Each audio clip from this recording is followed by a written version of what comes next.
Hello, classmates. My name is Richard Grubbs. I teach in Fort Worth at a large urban high school. And my approach is going to be looking at my U.S. history course from the standpoint of a dual credit class, possibly. I don't know if that'll ever happen, but that's what we're going to shoot for. The approach that I'm going to use is going to be a combination approach: political history and social history. The political history is chosen because in Texas, 8th grade U.S. history and 11th grade U.S. history kind of bookend each other. 8th grade U.S. history is going to be the first half up until 1877, and 11th grade U.S. history, on-level U.S. history, is going to be from 1877 to present. So they are familiar with the framework of the founding framers and the Constitution and so forth. So I'm going to use that as kind of a touchstone to build on the social aspect of U.S. history, the people, the groups that are underrepresented, and a lot of survey courses. So this is going to be kind of using the comfort level of the political framework to bring in the things that they're not used to hearing about in a U.S. history class.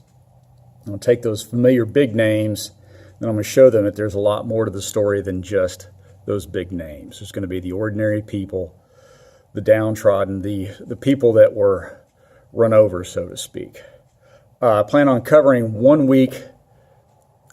chapter a week in my classes throughout both semesters. In the fall, I'm going to try and leave a week at the end for final exam reviews and any kind of issues if there's any delays. And the spring semester is very chaotic at my school, so I'm going to try and leave a little bit more time, maybe a week or more, but I'm still going to go with the 15 weeks. And I'm going to leave a week at the end for final exam reviews. And within there, I'm going to try and put in some, podcast, political cartoon analysis to help build some context that I can't cover in the class itself. The choices I made, like I said, I'm choosing these because the 8th grade and 11th grade, there's a split. So when I teach a dual credit class or a survey class, you're going to start at the very beginning, prior to what we would consider the very beginning, and pre-contact with Columbus. And so I'm going to go back and I'm going to hit that again and make sure they understand it. And I'm going to use this to help me grab them and bring them in. And then I'm going to do the social aspect to make sure that they understand that history is more than just what they understand from in the past. My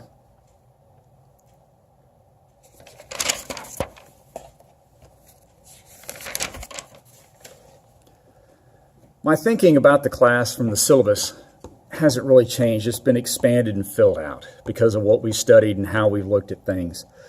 One thing that I have done is I've come to see each unit will need to be taught expanding on the chapters, using the chapters and using the stories within the chapters, and making sure these chapters are held in conversation with each other, like we've talked about with the text, with the books.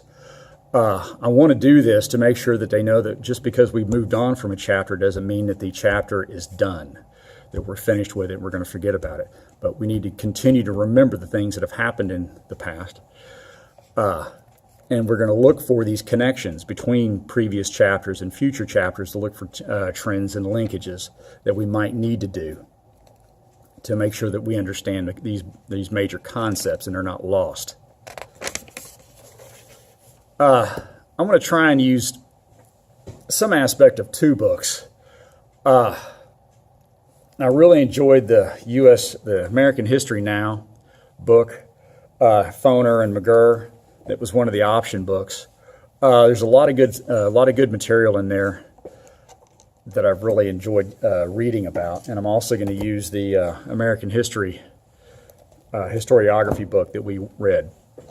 I'm going to try and use these, and what I may do is I'm going to look through them and see if maybe I could use some of the articles in there and to give the students a little bit of context about what's going on with the subject of history and how we've come about these things, and looking at the way historians study history and the different ways that they study history.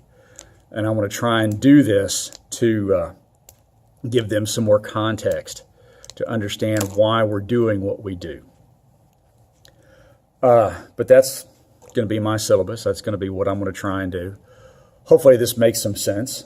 Again, I'm Richard Grubbs. I teach at a large urban high school that pretty much, mirrors America when it comes to the